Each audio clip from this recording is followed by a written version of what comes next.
എല്ലാവർക്കും സ്വാഗതം. ഈ റിവ്യൂ ഇഷ്ടപ്പെടുവാണെങ്കിൽ ഒന്ന് ലൈക്ക് ചെയ്തും സബ്സ്ക്രൈബ് ചെയ്തും സപ്പോർട്ട് ചെയ്യണേ. അപ്പം അബി ഭയങ്കര സന്തോഷത്തോടെയാണ് ഡേവിഡിനെ കണ്ടിട്ട് ഇറങ്ങിപ്പോരുന്നത്. ഒരു ബ്രാഞ്ചിൻ്റെ ചുമതലയാണല്ലോ കൊടുക്കാൻ പോണേ, അതിൻ്റെ സന്തോഷം. പുറത്തേക്ക് ഇറങ്ങി വന്നു കഴിയുമ്പം പുറത്ത് ഇരിക്കുന്ന മാനേജർ ചോദിക്കുന്നുണ്ട്, എന്തായി, അദ്ദേഹം എന്താ പറഞ്ഞത്, നല്ല പോസ്റ്റ് തരാമെന്ന് പറഞ്ഞോ എന്നൊക്കെ ഇങ്ങനെ ചോദിക്കുമ്പം അബി പറയുന്നുണ്ട്, പുതിയൊരു ബ്രാഞ്ച് തുടങ്ങുന്നുണ്ട്, അതിൻ്റെ ചുമതല തരാമെന്നാണ് പറഞ്ഞതെന്ന്. അന്നേരം അങ്ങേര് ആഹാ അത് കൊള്ളാലോ എന്നിങ്ങനെ പറയുമ്പോഴേക്കും അബി മനസ്സിലോർക്കുക, അതേടാ നിൻ്റെയൊക്കെ മുകളിലാണ് എന്നെ ഇനി നിയമിക്കാൻ പോണേന്ന്. അത് മനസ്സിലാക്കി എന്നതുപോലെ അയാൾ പറയുവാണ്, ആഹാ ഇനിയിപ്പം ഞാൻ അബി സാറേ എന്ന് വിളിക്കേണ്ടി വരുമോ എന്ന്.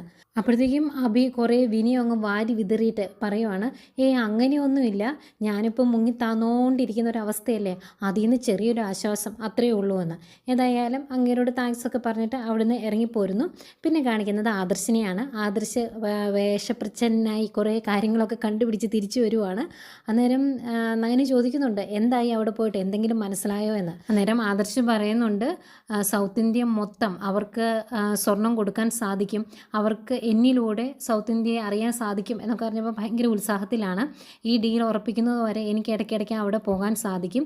അങ്ങനെ അയാളുടെ ഓരോ സംസാരത്തിൽ നിന്നും എനിക്ക് കാര്യങ്ങളെല്ലാം പിടിച്ചെടുക്കണം എന്നൊക്കെ പറയുമ്പം ഞാൻ ചോദിക്കുന്നുണ്ട്, അതിന് സാധിക്കുമോ എന്ന്. അതിന് ആദർശ് പറയും, സാധിക്കും. അദ്ദേഹത്തിൻ്റെ സംസാരത്തിൽ നിന്ന് അയാൾ അങ്ങനെ ഒരുപാട് കൂർമ്മബുദ്ധിയുള്ള ഒരാളായിട്ടൊന്നും എനിക്ക് തോന്നിയില്ല. അങ്ങനെ സംസാരവും ലാംഗ്വേജും ഒക്കെ ആ രീതിയിലാണ്. പിന്നെ ഞാൻ ഉദ്ദേശിക്കുന്ന രീതിയിലാണോ, അയാളുടെ മനസ്സിൽ വേറെ എന്തെങ്കിലും ആണോ എന്നും അറിയില്ല. പക്ഷെ ഒരു കാര്യം സംഭവിച്ചു അവിടെ ചെന്നപ്പം. ഞാൻ അവിടെ ചെല്ലുമ്പം അഭിയും നവിയും അവിടെ ഉണ്ടായിരുന്നു എന്ന് പറയുമ്പോൾ, അതെന്തിനാ അഭി അവിടെ വന്നത് എന്ന് നയനെ ചോദിക്കും. അന്നേരം ആദർശ് പറയുന്നുണ്ട്, അവനിനി വല്ല ജോലിയും മേടിച്ചു കൊടുക്കാൻ വേണ്ടിയാണ് അവൾ അവിടെ കൊണ്ടുവന്നത് എന്നറിയില്ല, എന്നെ കണ്ടു എന്നിട്ടും അവർക്ക് എന്നെ മനസ്സിലായില്ല, അതുകൊണ്ട് ഇനി പോകുമ്പോഴെല്ലാം ഈ വേഷം തന്നെ സ്വീകരിക്കാൻ ഞാൻ തീരുമാനിച്ചു എന്ന് ആദർശ് പറയുന്നുണ്ട്. അന്നേരം നയന പറയുന്നുണ്ട്, അഭി ജോലിക്ക് വേണ്ടി തന്നെയാണോ അങ്ങോട്ട് ചെന്നത്, അതോ ഇതിനു മുമ്പ് നമ്മുടെ മൂർത്തി ജ്വല്ലറി വഴി കള്ളക്കടത്ത് സ്വർണം വിറ്റായിരുന്നല്ലോ, അതിന് പിന്നിലും ഈ ജ്വല്ലറിക്കാരുണ്ടോ, അങ്ങനെ എന്തെങ്കിലും കണക്ഷൻ കാണുമോ എന്നൊക്കെ ചോദിക്കുമ്പം ആദർശ് പറയുന്നുണ്ട്, അങ്ങനെ ഒരു സംശയം എനിക്കുണ്ട്, ഏതായാലും മുന്നോട്ടുള്ള യാത്രയിൽ അത് നമുക്ക് കണ്ടുപിടിക്കാമെന്ന്.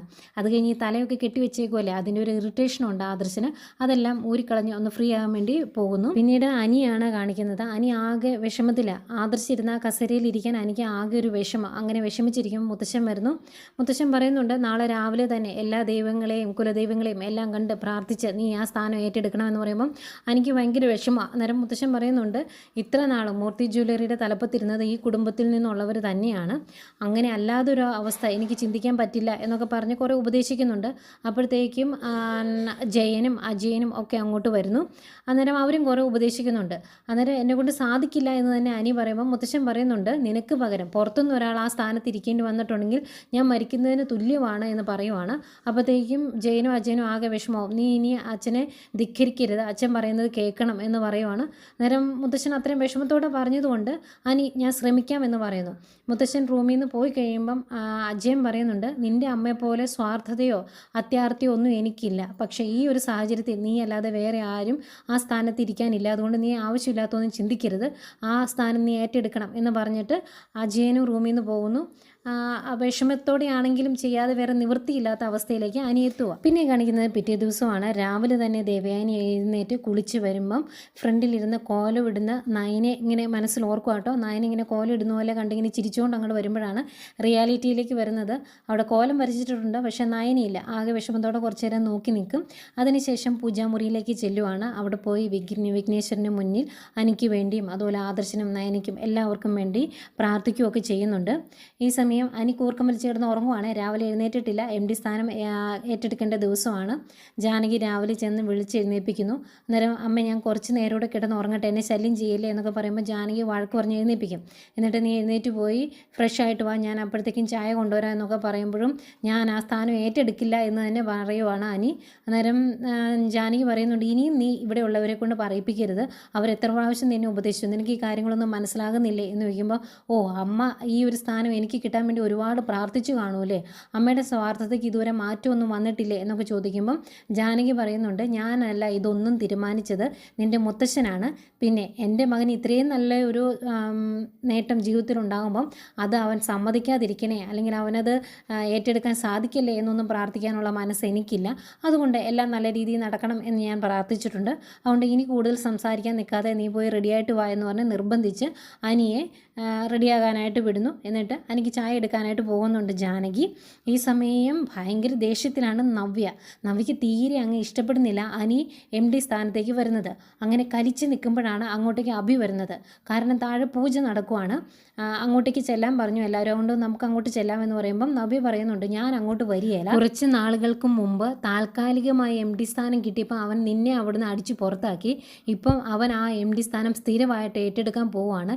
ഇതൊക്കെ കണ്ടിട്ട് നീ എങ്ങനെ ഇത് സഹിക്കുന്നു, എങ്ങനെ അവിടെ പോയി നിൽക്കാൻ പറ്റും എന്നൊക്കെ ചോദിക്കുമ്പം അല്ല അവിടെയുള്ളവരുടെ കണ്ണിൽ പൊടിയിടാനെങ്കിലും നമ്മളവിടെ പോയി നിന്നേ പറ്റുള്ളൂ എന്ന് പറയുമ്പം നവ്യ പറയുന്നുണ്ട് അങ്ങനെ പൊടിയിടേണ്ട കാര്യമൊന്നുമില്ല, നമ്മുടെ എല്ലാം മനസ്സിൽ എന്താണ് എന്ന് അവർക്ക് നന്നായിട്ട് അറിയാം. ഇത്തിരി പിണക്കം വന്നാലും കുഴപ്പമൊന്നുമില്ല, നമ്മൾ അങ്ങോട്ട് പോകുന്നില്ല എന്ന് പറയും. അന്നേരം അഭി എടി പോകാതിരുന്നാൽ ശരിയാകിയല്ല, നമുക്ക് ചെല്ലാം എന്ന് പറയുമ്പോൾ നീ എന്തിനാ അവരുടെ മുമ്പിൽ ഇങ്ങനെ ഓച്ചാനിച്ച് നിൽക്കുന്നത്, നിൻ്റെ ജീവിതം രക്ഷപ്പെടാനുള്ളതൊക്കെ ഞാൻ വെട്ടിത്തെളിച്ച് തന്നിട്ടില്ലേ, ആ വഴി നിനക്കങ്ങ് പോയാൽ എന്താ കുഴപ്പം, ഇനി ഞാൻ പറയുന്നത് അനുസരിച്ചാൽ മതി, നീ അങ്ങോട്ട് പോകണ്ട, നമുക്കിവിടെ ഇരിക്കാം, അവിടുത്തെ പൂജയും കാര്യങ്ങളൊക്കെ കഴിഞ്ഞ് താഴോട്ട് ചെന്നാൽ മതി എന്നിങ്ങനെ നിർബന്ധിക്കുവാണ്. അഭിക്ക് നല്ല ടെൻഷനുണ്ട് കേട്ടോ.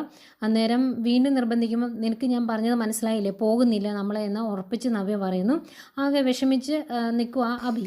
പിന്നെ കാണിക്കുന്നത് താഴെ പൂജാമുറിയിലെ പൂജയൊക്കെയാണ്. ബാക്കി എല്ലാവരും വന്നിട്ടുണ്ട്, നവ്യയും അഭിയും മാത്രം വന്നിട്ടില്ല. പൂജയെല്ലാം കഴിയുന്നു, എല്ലാവരും തൊഴുത് പ്രാർത്ഥിച്ച് പൂജാമുറിയിൽ നിന്ന് പുറത്തേക്ക് വരുന്നുണ്ട്. ഇതിനിടയ്ക്ക് ജലജ ചെറിയൊരു കുത്തിത്തിരിപ്പിന് ശ്രമിക്കുന്നുണ്ട്. ജലജ പറയുവാണ് ഇത്രയും കാലവും ആദർശിരുന്ന കസേരയിൽ എനിക്ക് ഇരിപ്പുറയ്ക്കോ ആവോ എന്ന്. അന്നേരം ദേവേനി പറയുന്നുണ്ട് അങ്ങനെ ഒരു പ്രശ്നവും അവനില്ല, അവനെ കാര്യങ്ങളൊക്കെ ഞാൻ പറഞ്ഞ് മനസ്സിലാക്കിയിട്ടുണ്ട് എന്ന്. അന്നേരം ജാനകി പറയുന്നുണ്ട് ഏട്ടത്തി ഇടയ്ക്കിടയ്ക്ക് അവനെ ഉപദേശിക്കണം കേട്ടോ എന്ന്. ഈ ഉപദേശത്തിന് യാതൊരു പഞ്ഞവും ഇല്ലാത്ത ഒരു തറവാടാണ്, പുട്ടിന് പീര ഇടുന്നത് പോലെ ഇടയ്ക്കിടയ്ക്ക് ഉപദേശം ഉണ്ടാവും. ഏതായാലും എല്ലാവരും ഹാളിലോട്ട് എത്തുന്നു. അന്നേരം മുത്തശ്ശൻ്റേതായ കുറച്ച് ഉപദേശമൊക്കെ അനിക്ക് കൊടുക്കുന്നുണ്ട്. അന്നേരം മുത്തശ്ശി പറയുന്നുണ്ട് നീ ആ സ്ഥാനത്ത് ഇരിക്കുമ്പം നിനക്ക് എന്തെങ്കിലും സംശയം വന്നിട്ടുണ്ടെങ്കിൽ ആദർശനോട് ചോദിക്കണം, അവൻ എല്ലാ കാര്യങ്ങളും അറിയാലോ എന്ന്. അന്നേരം മുത്തശ്ശൻ പറയും അതെന്തിനാ ആദർശനോട് ചോദിക്കുന്നത്, അവൻ ബിസിനസ്സിൽ പരാജയപ്പെട്ടവനാണ്, അവനോട് ചോദിച്ചിട്ട് കാര്യമില്ല, നിനക്ക് എന്തെങ്കിലും സംശയം ഉണ്ടെങ്കിൽ നീ എന്നോട് ചോദിച്ചാൽ മതി എന്ന്. അന്നേരം ദേവേനി ചോദിക്കും അതെന്താ വെച്ചാൽ അങ്ങനെ പറഞ്ഞത്, ഒന്നുമില്ലെങ്കിലും കമ്പനി ഇത്ര നാളും മുന്നോട്ട് കൊണ്ടുപോയത് അവനല്ലായിരുന്നോ, ആ ഒരു എക്സ്പീരിയൻസ് അവനില്ലേ എന്ന് ചോദിക്കുമ്പോൾ ആ എക്സ്പീരിയൻസിൻ്റെ മെച്ചം ഞാൻ കണ്ടതാണ്, അതുകൊണ്ടാണല്ലോ അവൻ ഈ വീട് വിട്ട് ഇറങ്ങേണ്ടി വന്നത് എന്ന് മുത്തശ്ശൻ യാതൊരു ദാക്ഷിണ്യവും ഇല്ലാണ്ടങ്ങ് പറയുവാണ്. അന്നേരം അനി പറയുന്നുണ്ട് ഏട്ടൻ ഇത്ര കാലം കമ്പനിയെ മുകളിലേക്ക് കൊണ്ടുപോയിട്ടുള്ളൂ, താഴേക്ക് കൊണ്ടുവന്നിട്ടില്ലായിരുന്നു, ഒരുപാട് നേട്ടം ഏട്ടൻ കമ്പനിയിലേക്ക് എത്തിച്ചിട്ടുണ്ട് എന്ന് പറയുമ്പം മുത്തശ്ശൻ പറയുന്നുണ്ട് ആ നേട്ടം മൊത്തം ഒറ്റയടിക്ക് അവൻ ഇല്ലാതാക്കുകയും ചെയ്തു, അതിനാര് സമാധാനം പറയുമെന്ന്. അന്നേരം മുത്തശ്ശി പറയുന്നുണ്ട് എടാ അനി നിനക്ക് എന്താണ് നല്ലത് ഏതാണ് ശരി എന്ന് തോന്നുന്നത് നീ ചെയ്യുക, അല്ലാതെ മുത്തശ്ശൻ പറയുന്നത് അക്ഷരം പ്രതി അനുസരിക്കുകയൊന്നും വേണ്ട എന്ന് പറയുമ്പം മുത്തശ്ശൻ പറയുന്നുണ്ട് അല്ലെങ്കിലും തലയൊക്കെ നരച്ചു തുടങ്ങിയില്ലേ, ഇനി എൻ്റെ വാക്കിന് ആര് പ്രാധാന്യം നൽകാനാ, നിൻ്റെ ഇഷ്ടം പോലെ നീ ചെയ്തു എന്ന് പറയും. ഏതായാലും എല്ലാവരുടെയും അനുഗ്രഹമൊക്കെ മേടിച്ച് അനി അവിടുന്ന് ഇറങ്ങുന്നു. ആകെ വിഷമത്തിലാണ് അനി, എന്ത് ചെയ്യണമെന്ന് അറിയത്തില്ല, വിഷമിക്കണ്ട എന്ന് പറഞ്ഞ് എല്ലാവരും ആശ്വസിപ്പിക്കുന്നൊക്കെ ഉണ്ട്. പുറത്തേക്ക് ഇറങ്ങി വന്നു കഴിയുമ്പം അനി അജയനോടും ജയനോടുമായിട്ട് പറയുന്നുണ്ട് നമ്മൾ നേരെ ഓഫീസിലേക്കല്ല പോകുന്നത്, എനിക്ക് ആദർശേട്ടനെ ഒന്ന് കാണണമെന്ന്. അങ്ങനെ അവർ വണ്ടിയിൽ കയറി അവിടെ നിന്ന് പോരുന്നു. ഈ സമയം അകത്ത് മുത്തശ്ശനും മുത്തശ്ശിയും മാത്രമുള്ള. അന്നേരം മുത്തശ്ശി പറയുക എന്നാലും നിങ്ങൾക്ക് ഇത്രയും നന്നായിട്ട് അഭിനയിക്കാൻ അറിയാമെന്ന് എനിക്ക് അറിയത്തില്ലായിരുന്നു കേട്ടോ, ഏതായാലും കൊള്ളാം എന്ന് പറയുന്നുണ്ട്. പിന്നെ ആദർശിൻ്റെ അടുത്തേക്ക് ചെല്ലുവാണ് അവർ 3 പേരൂടെ. ആദർശിൻ്റെ കയ്യിൽ നിന്ന് അനുഗ്രഹമൊക്കെ മേടിക്കുന്നുണ്ട്. ആകെ വിഷമിച്ച് നിൽക്കുന്ന അനിയോട് ആദർശ് പറയുന്നുണ്ട് നീ ഇങ്ങനെ വിഷമിക്കരുത്, പൂർണ്ണമായ മനസ്സോടും കോൺഫിഡൻസോടും കൂടി തന്നെ നീ ആ സ്ഥാനം ഏറ്റെടുക്കണം എന്ന് പറയുമ്പം അനി പറയുന്നുണ്ട് എനിക്ക് പാതി മനസ്സ് പോലുമില്ല ആ സീറ്റിൽ ഇരിക്കാനെന്ന്. അന്നേരം ആദർശ് പറയും നീ അവിടെ ഇരിക്കുന്നത് കൊണ്ടാണ് എനിക്കൊരു സമാധാനമുള്ളത്, വേറെ ആരെങ്കിലും ആണ് ആ സീറ്റിലേക്ക് ഇരിക്കാൻ പോകുന്നത്, ആ സ്ഥാനം ഏറ്റെടുക്കാൻ പോകുന്നത് എങ്കിൽ എനിക്ക് സഹിക്കില്ലായിരുന്നു, ഏതായാലും നീ ആണല്ലോ എന്ന് ഓർക്കുമ്പോൾ ഒരു ആശ്വാസം ഉണ്ട് എന്നൊക്കെ പറയുന്നുണ്ട്. പിന്നെ അവരെല്ലാവരും അനിയെ ഒന്നുകൂടി ഒന്ന് ആശ്വസിപ്പിക്കുന്നു. അതിനിടയ്ക്ക് ജയൻ ചോദിക്കുന്നുണ്ട് പുറത്തു നിന്ന് പൊരുതണം എന്ന് പറഞ്ഞാണ് നീ വീട്ടിൽ നിന്ന് ഇറങ്ങിപ്പോകുന്നത്, എന്തായി എന്ന്. അന്നേരം അതിനെപ്പറ്റി ഇങ്ങനെ പറയാൻ തുടങ്ങി ഇങ്ങനെ ആലോചിച്ച് നിൽക്കുന്ന ആദർശിനെ കാണിച്ചുകൊണ്ട് ഇന്നത്തെ എപ്പിസോഡ്